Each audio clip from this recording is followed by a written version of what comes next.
Welcome to the Hold My Spot podcast. My name is Ethan. And I'm Matt. And this is... I'm Sebastian.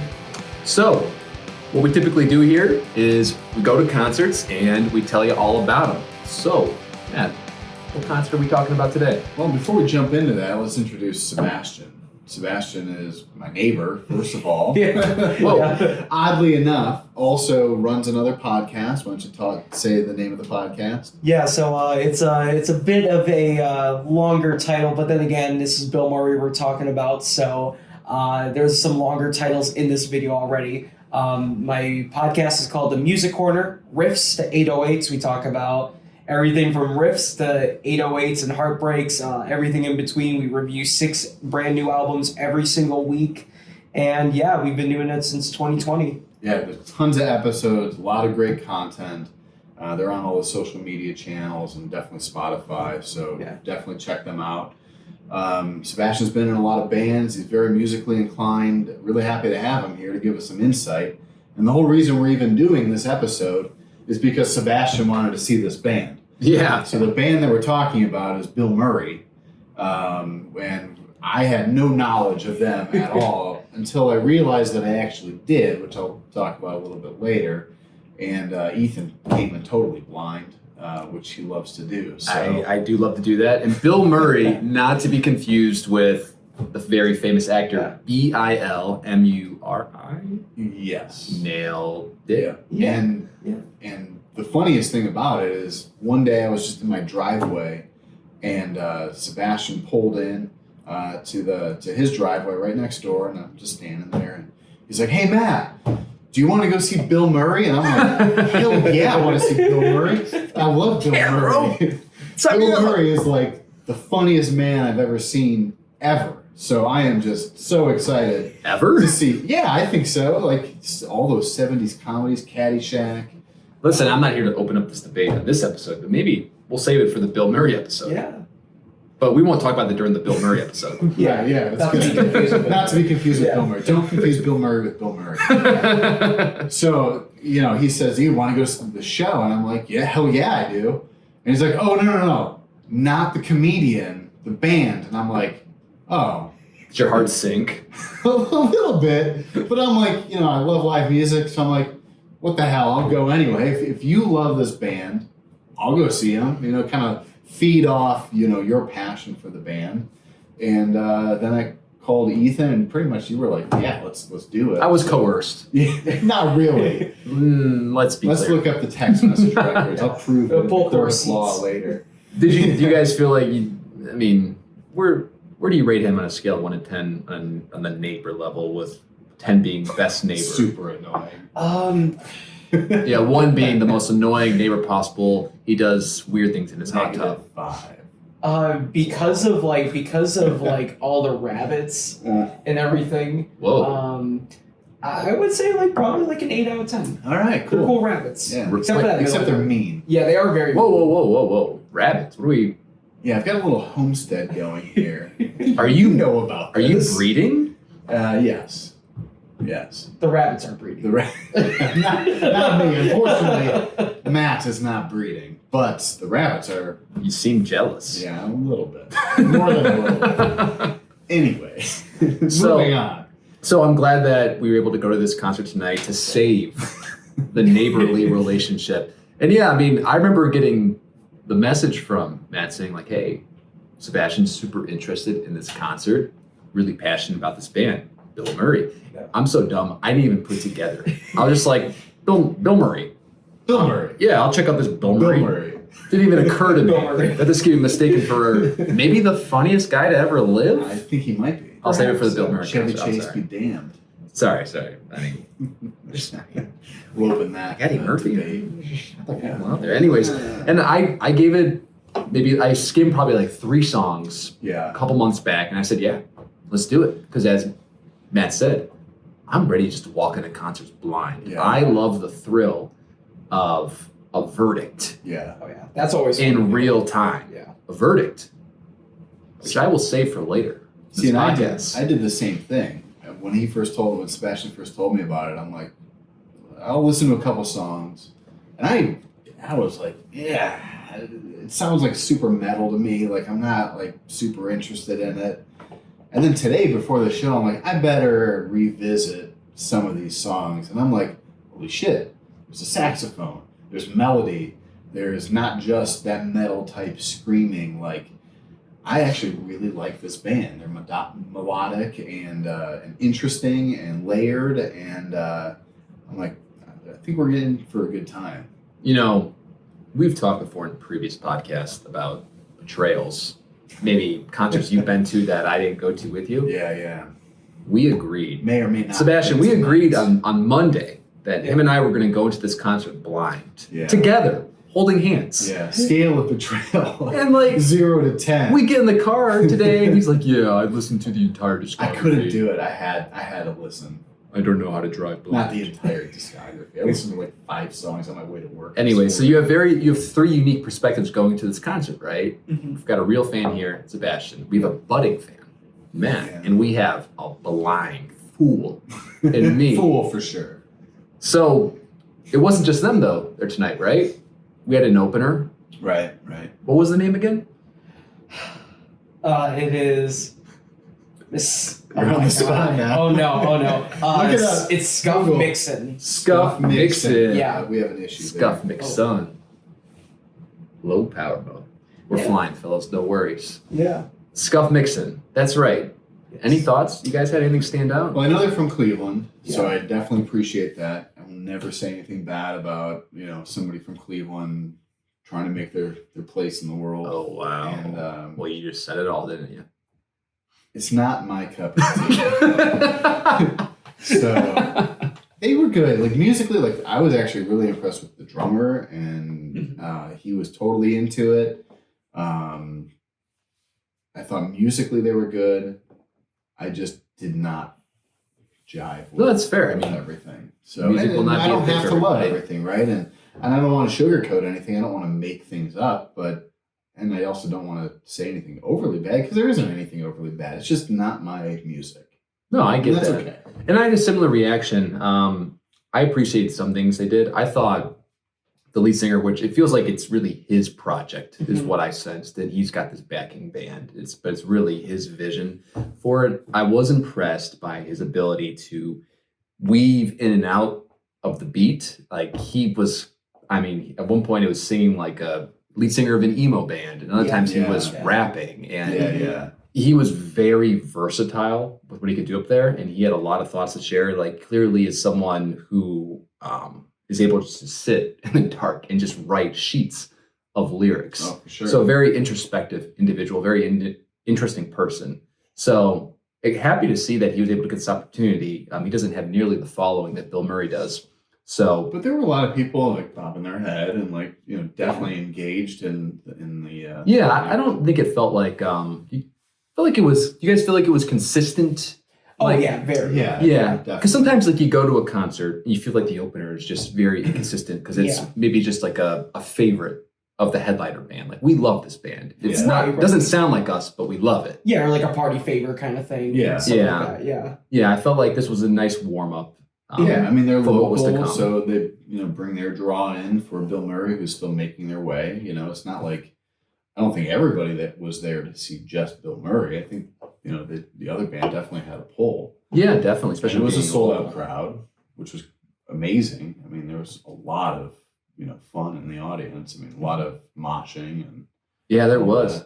Did you have any thoughts on the it was opener, probably Sebastian? the biggest mosh pit of any of the shows that we've been to.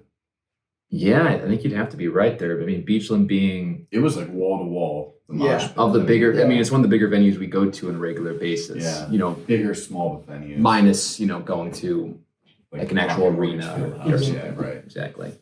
But yeah, Sebastian, do you have any thoughts on the opener you want to share? Yeah, I mean, I thought it was really cool. I thought their music was kind of akin to like a La Dispute in like the Somewhere at the Bottom of the River kind of era.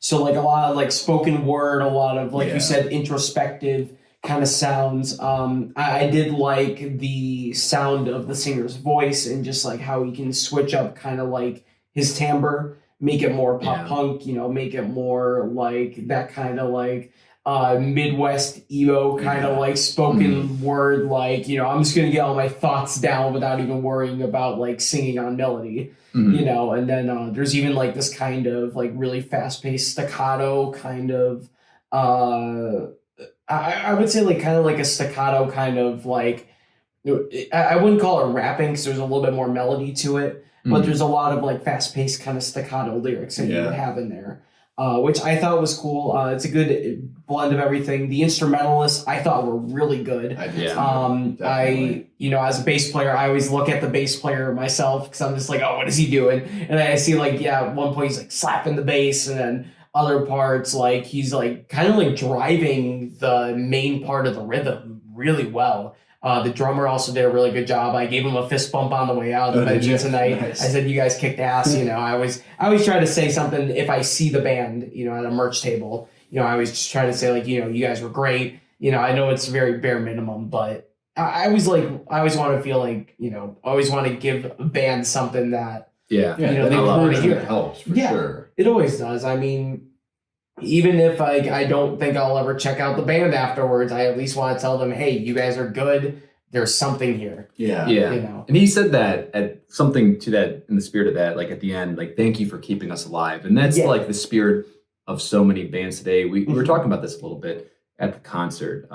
Like, what do we think are the odds of, like, what are the percentage of bands that make one album and then they're able to get to the second? Yeah. And I think Matt and I were guessing probably near like the lower end, like less than 10%. I think you were very optimistic, which I loved, thinking more like 30%. And I think the coolest thing is that I think we definitely agreed that in today's age, in 2023, a band that makes an album today, right now, has such a higher chance of getting to that second one. Well, because they can just do it for fun. Like, they don't need to do it with the expectation of making $1 million and being super famous. They could just put out an album, invest $5,000 or whatever, probably not even. No, it doesn't need to be their life savings anymore. And just put it out there for the world to see, and maybe somebody will like it, maybe they won't, and just go from there. But I think the percentage still of bands that make it is still very small. And it's always going to be held down by all that came before it in previous areas. But I love that we're living in a time where more bands than ever will get to that second album because the barriers to entry are so much lower. I think it's just the coolest thing. It's great for music. It's great for music fans. It's great. It's great for us. It's great for us for going to shows. Definitely. Right. Mm-hmm. Yeah, I would say too. Like competitiveness fuels innovation. Yeah. Like, I mean, you have so many bands, so many different styles, and it's like, even with me when I was in like different groups and stuff, like I'm always looking to try something completely different. I'm like, yo, what if we like do like reggae and metal? Like, what the hell will happen? Obviously that's been done before with like, with Young Fathers we were talking about. They kind of did a little bit of that recently. Freaking awesome. Yeah, and it's like there's so many cool genre blends, and that's just because there's so much accessibility to like more music, more ways to do it. I mean, hell, like, even recording today, I brought like a whole ass setup just in my book bag. Yeah, right. And it's like all just plugs in and just plug and play and go.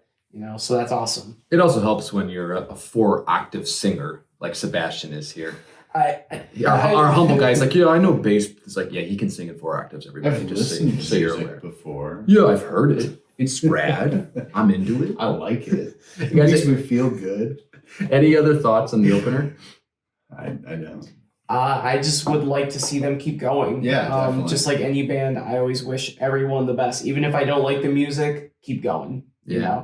Because eventually you'll probably make something I like. Amen. Let's move on to the big dog. Yeah. And I'm very glad to have legit Bilmuri fan in the house, because there was a lot of, Matt, didn't you feel like there was a lot of There were very passionate fans. There was passionate fans. There's like very singing every word. And a lot of singing every word. I didn't even know these guys existed. Really. A lot of callbacks. Yeah. Like a lot of inside jokes. Yeah, a lot of inside jokes. That's like 90% of like their music is inside jokes. Yeah. So all those things speak to me, right? Like, I love inside they're my favorite. They give me the warm and tinglies. Right. So be curious. But I wasn't in on these inside jokes. I was very much on the outside. Moving forward. I'd love to get an invite. Yeah. But I'd love to get, Matt, your perspective first on just takeaways. That we're sitting here minutes removed from seeing this.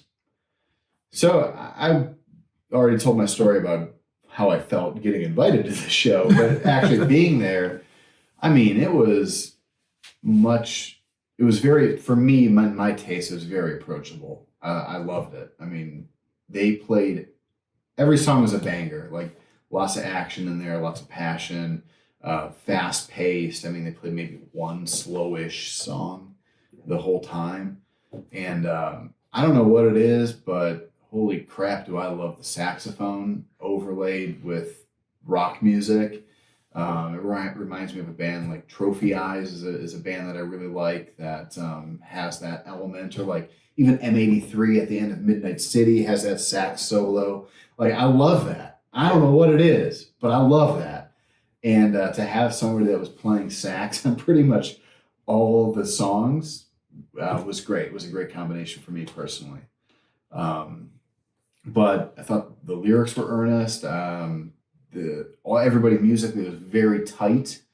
And it was another band that I talked about in a previous episode where I love going to a show and not realizing that the band I'm seeing has a song that's saved in my Spotify favorites. And they had a song that was saved in my Spotify favorites. Oh, really? Yeah.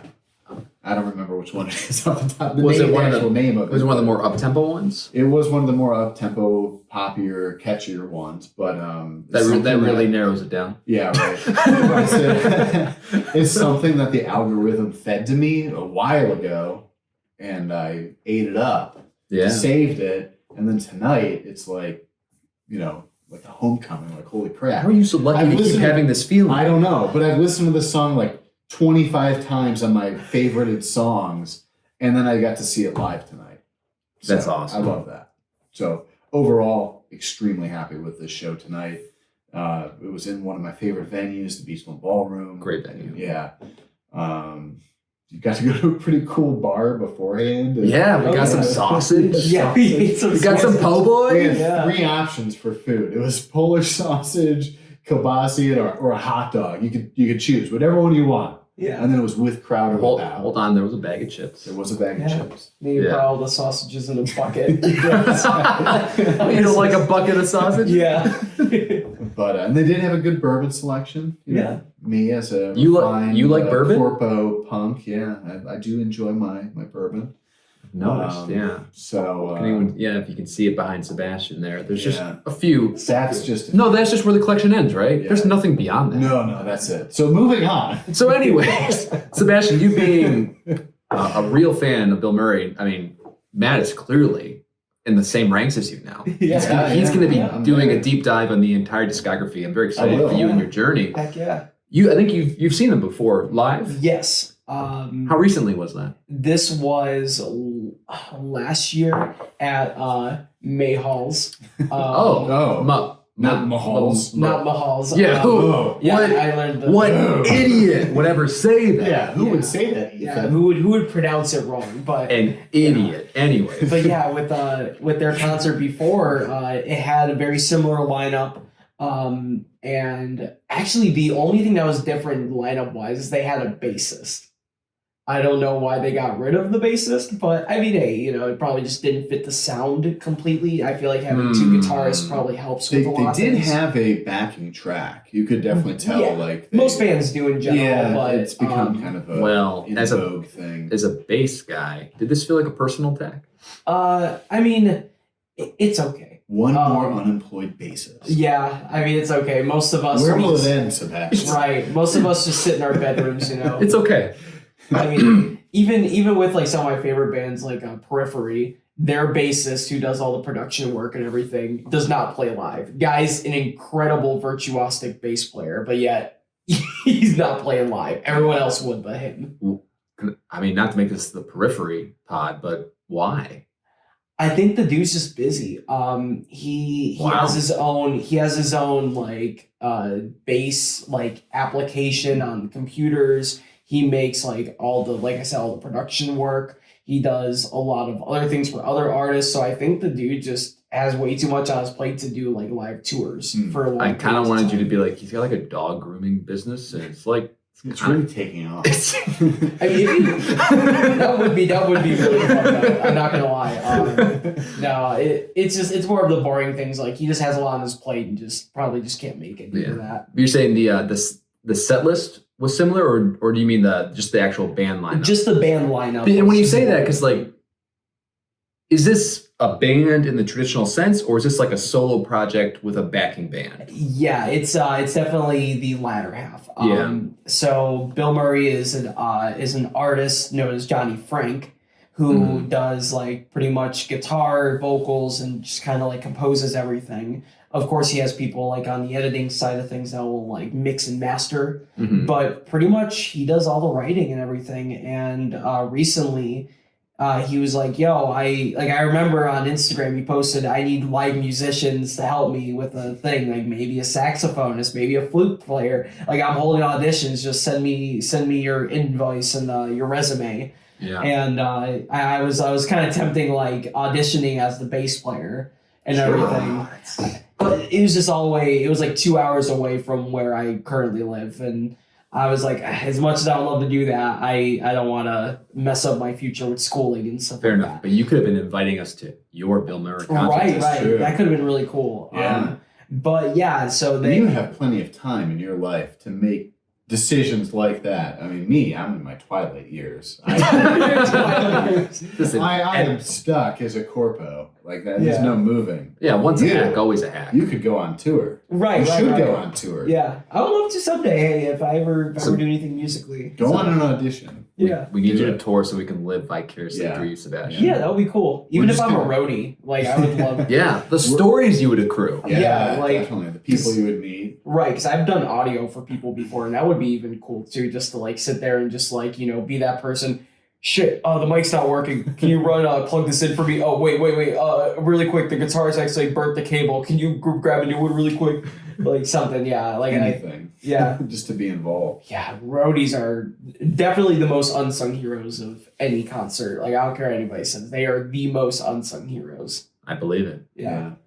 But yeah, do you guys want to get into like? Do you mind if I get into like the set list? Well, why don't we before that? Why don't we, as a new never listening to a single note, what do you think? Well, you did listen to a couple songs like 2 months ago. 2 or 3 notes, give or take. Yeah. So, I just gave you a song like Maybe 1.5 chord. seconds. Yeah, maybe. I didn't get to the full progression though.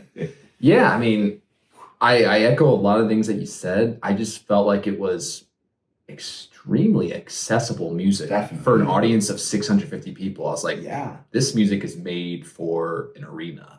Yeah. It is. And I'll be honest, it's not usually my cup of tea. I do like music to be a little bit more challenging. Yeah, it needs to be a little jazzier. They were definitely swinging for the people sitting in the final row of the arena. Yeah. And I respect the hell out of it. They're absolutely going for it with their sound.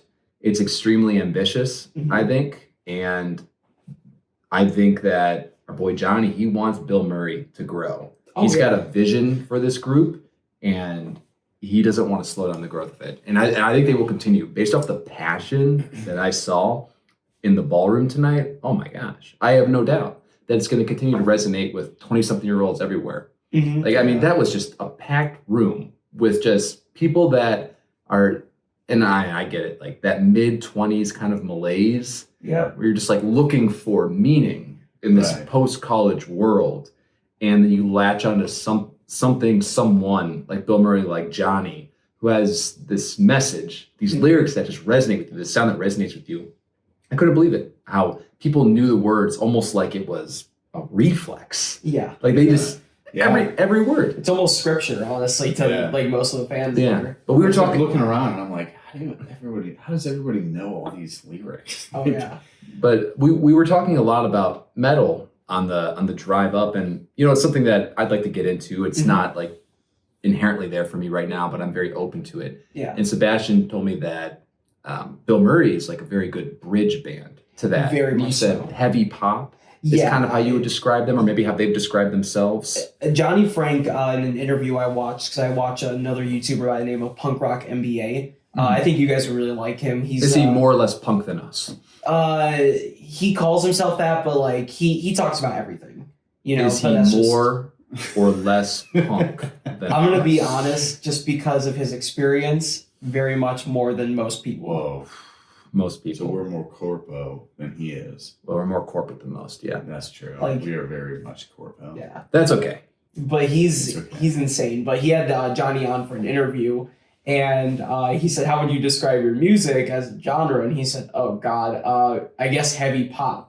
It made so much sense to me when I heard it. does I'm make like, sense. when I hear this, I'm like, it's the accessibility of pop, but it has that really heavy edge to it. Yeah, the timbre Yeah, of metal. yeah, like Not- just the not the- crunch, yeah. the delivery, the like, the very just impassioned like amount of like, yelling and just like proclaiming your lyrics essentially.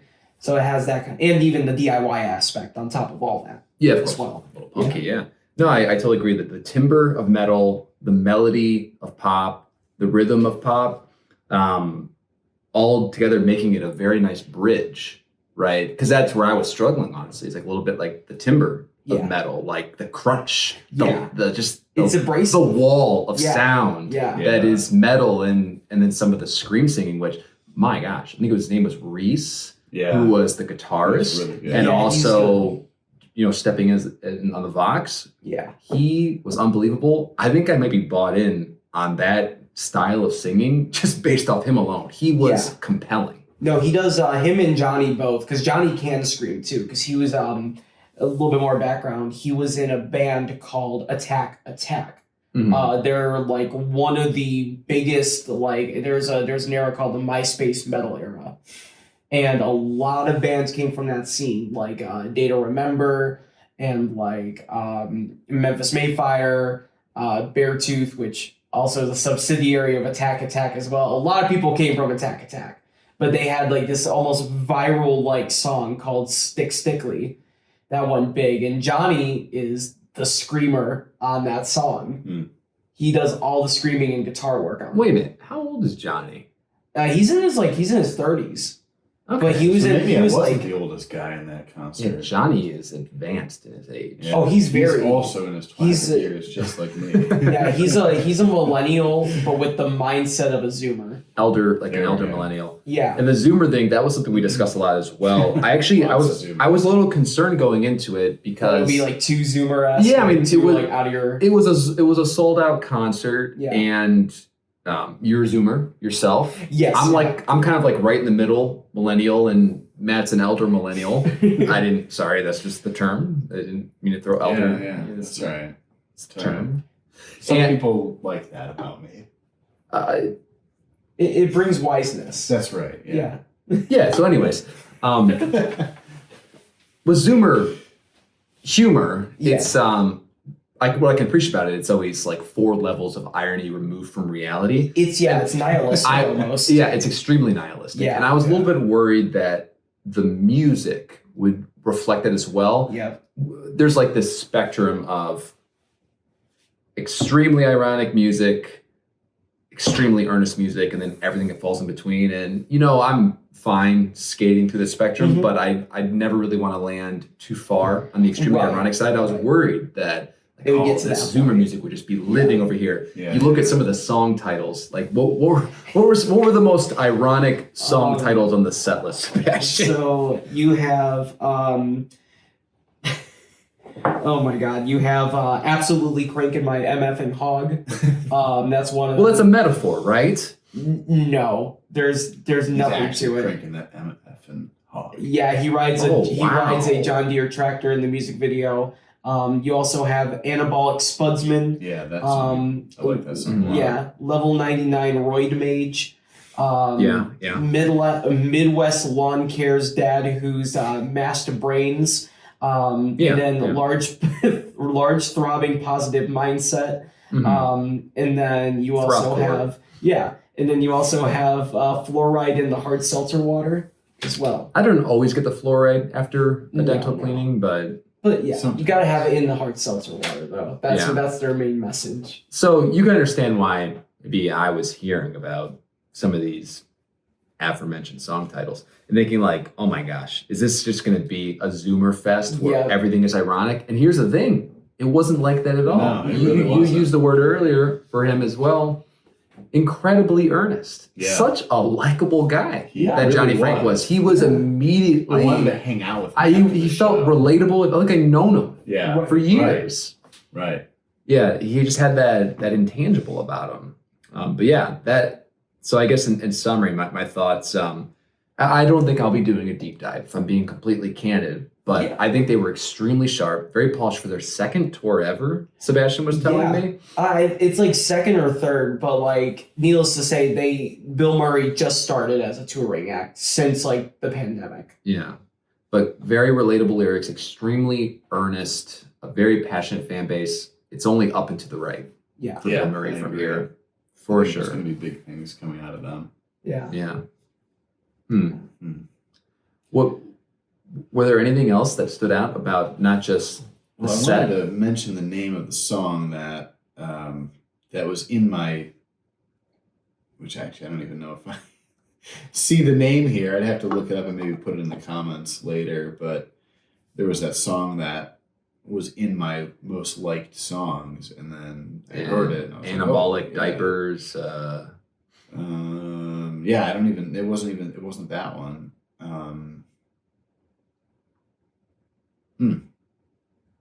Yeah, I'll have to add it to the comments later because I don't even see the name of it. And I do that all the time. Like I could listen to a song 50 times and not know the actual name of it. Yeah. You know, it's just No, I get that. I'm doing something, I'm listening to Spotify, and I just never connect with what the actual Yeah, name is. songs aren't the name of it to me. It's not the title. It's, Yeah. There's a feeling So associated I'll with look it up and I'll Yeah. Mm-hmm. put it in the comments later. But Yeah. yeah, there was that song that I just connected with immediately. Yeah. Sebastian, I gotta say, I'm pretty disappointed in the mosh pit. Oh yeah. You know, it just, That mosh pit was wall to wall yeah, in the front third of the venue. but it could have been so much more. Oh, I've been to some crazy Yeah. mosh pits before. And I've heard about some crazy Bill Murray mosh pits. Yeah. You were telling me at the last one, what, people had Hot Wheels cars? Yeah. So oh yeah. they there's no reason for these jokes. There's nothing in the music that suggests this, but they in my generation we had these toys called Beyblades, which were these tops that you would spin and they would fight each other, and then whichever top would fall over and stop spinning first wins. People would bring an arena, like a plastic arena, put it in the middle of the mosh pit, and then they would each like let it rip during like the songs. And then they also had like Hot Wheels tracks, and they were racing them. And then other people wore pig masks and like got on top of each other, rode them like rodeos, and it's different. It's very different. And what was the mask that the saxophone player was? Was that an orc from Lord of the Rings? So their whole last album, Goblin Hours. Okay, so that makes sense. Yeah, it's all about like RPG video games, like Skyrim and stuff like that. Even it's really not in the lyrics, but like in the marketing, they use like all the memes of like, you know, I'm in full goblin mode. I haven't, you know, wiped my ass in like 24 hours and all that kind of, or I overdose on Vicodin and stuff like that, and I'm in goblin mode. It was a huge thing. Their marketing is very Gen Z, very makes no kind of sense memes whatsoever. And yeah, that's just their thing. Is the great irony that they're roping in a younger audience with ironic humor just to really actually get them with extremely earnest, very timeless pop music. Yeah, that's the power of marketing right there. Yeah. And the best part about it is they even have fun in the marketing. It doesn't seem forced. Like, you know, I hate to be like that person, but like it doesn't sound like a 60-year-old trying to market like you know that old Steve Buscemi skit in like SNL where he's like, how you doing, fellow kids? They post up with the skateboard and like backwards hat. Yeah, it's not like that. Like these are people who actually like keep up with current memes and Reddit, and they're like, oh, well, this is what people find funny, and if people find this funny, we can use this to help sell our music, and we can also have fun with it. Yeah. But what is that? That's an interesting dichotomy to me that, like, I love your perspective on being, like, I mean, We're gonna open the whole generational thing. Yeah. Let's generalize people. Let's do it. It's fun. Yeah. So there's this dichotomy between being roped in by extremely ironic humor to then really enjoy and become very passionate fans of very non-ironic music. Yeah. How do you reconcile those two things? Because that doesn't make any sense to me on paper. I like to say like it mixes in the sense of like it's like a feeling of togetherness. People come for the memes, but they stay for the great music. I like that. Yeah. That's a t-shirt or something. Yeah, it really is. I mean, they come in there because they're like, oh, I saw this dude, on his Absolutely Craig My Motherfucking Hog video. He's holding a Milwaukee drill like a gun. Mm-hmm. And he's like riding a tractor, and in another part, he's like he photoshops himself over iconic movies. It's really funny if you check out his music videos. But he had one where he did like the Knight's Tale, when they're like coming at each other with javelins, and he has his face over it, and it's like in slow motion. He's singing really impassionately as he's getting like booted off the horse and like on the ground like dead. He's like still singing, and his face is plastered over. God, he's such a likable guy. And then like I can't even be mad at it. Yeah, and then on the Next studio time they come to part, Cleveland, we've got to get him. It's on so the good. show. And then You think we can land him? Yeah, why not? Old Johnny Franks? Sure. We'll sooner land I've been baby. trying. We're coming for you. You're going to be on this podcast. Yeah. Oh yeah. Ooh, yeah. I'm not wearing my macho man shirt. You're not. I can't get it. So, sorry, distraction. No, it's all good. But no, I mean, it just further emphasizes the point that their marketing is on point, and he, despite being somewhere between he's millennial-ish, he knows how to resonate with the younger audience, and it's going to pay dividends for him because he's got the goods. Oh yeah. Yeah. And like I said, the music's there too. Oh, absolutely. Like usually with bands, you have one or the other. I mean, like I'm going to bring up a point we were talking about earlier, Steel Panther. Oh yeah. They are. I think they are talented musicians, but like the music, I can't just invite someone that doesn't know that music over and be like, let's listen They to have a Glory terrible Hole. time. Yeah, like it's all music that has to do with like, the parody of like 80s hair metal that only talks about sex. You're saying Glory Hole's not accessible? It's a hole, I mean. Right. But the music itself, like with the lyrics and everything, like, yeah, the instrumentals are great and the singing's like good, but it's just like, no one's going to listen to this and be like, oh my God, this resonates with me. Yeah, sure. I mean, like, especially like people, like you said, that are coming out of the college, era of their age, and they're like looking for belonging in the world. I don't think showing them, sex crazed 80s cover bands as Yeah. a good So you way to do it. made a decision when you bombarded your, I don't know, maybe on the nice neighbor in his driveway and said, do you want to go to this concert? Why this concert, not others? You're a guy that attends many concerts. What was it about this that seemed like it was an olive branch? So with Matt here, like, we tend to like similar music. Obviously, I go a lot heavier in a lot of genres and everything, and I also go a lot more avant-garde. So you're like stuff. whatever Matt is, you're Matt core, just hard. You're hardcore Matt. Yeah. I do a lot of crazy deep dives, but I did notice like, you like your pop punk, you like Definitely.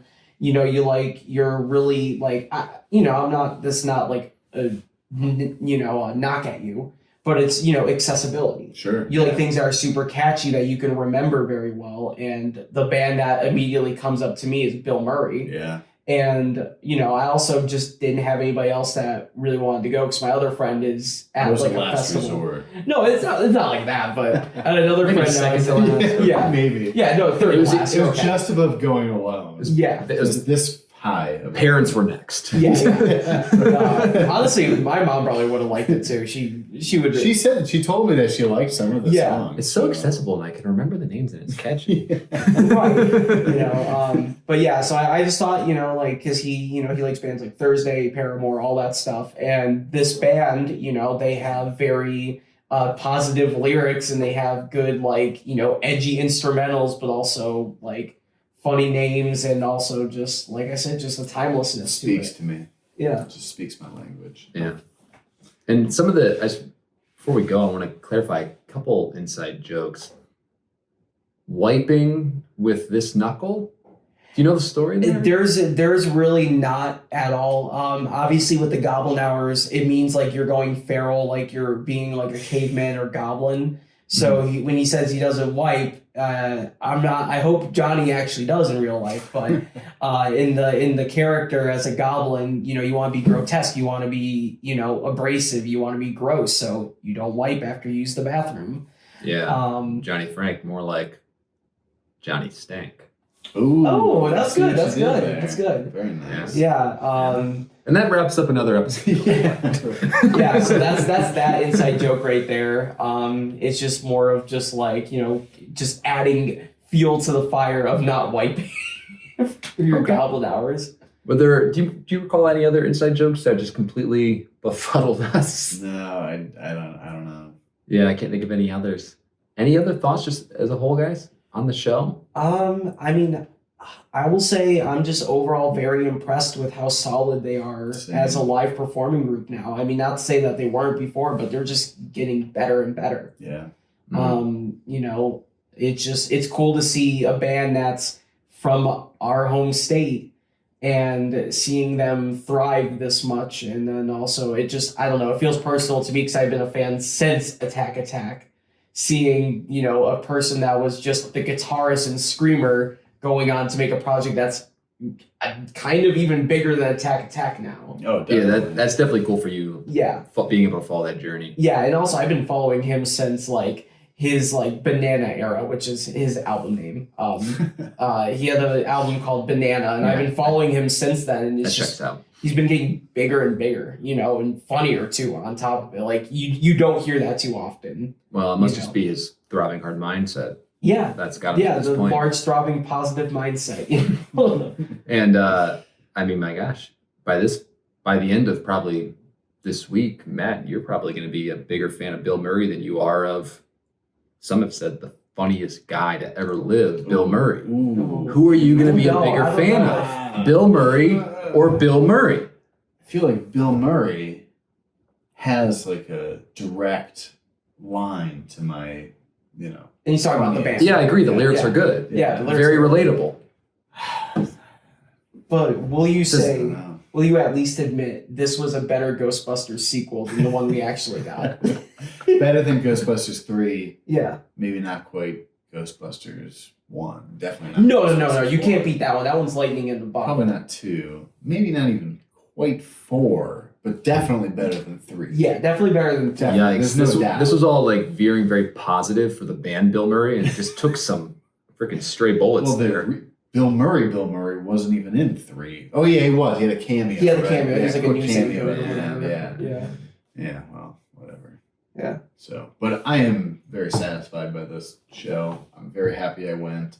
I will, if they come to town again, I'll go see them again. Yeah. Great first concert of the year. Yeah. Overall. Oh, first concert for you? For the year, yeah. Oh, yes. whoa. Yeah, I got to kick it off. Yeah, that's a good one. I got one tomorrow, and then I got one next week, and then I got one 2 weeks after, and then starting to heat up. Yeah, my biggest concert season is usually like late August to like late November. Yeah. Yeah, that's like my time to see a lot of shows because that's like when I'm like done saving money because I have a whole like separate concert savings account that I just use for concerts and stuff. Reminds me of the Kevin Hart joke. My checking account, savings account. Anyways, Yeah. knows.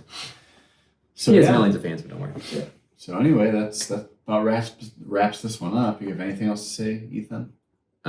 As always, I do, but I won't. Okay, good. So moving on. So thanks for checking out this episode of the Hold My Spot podcast.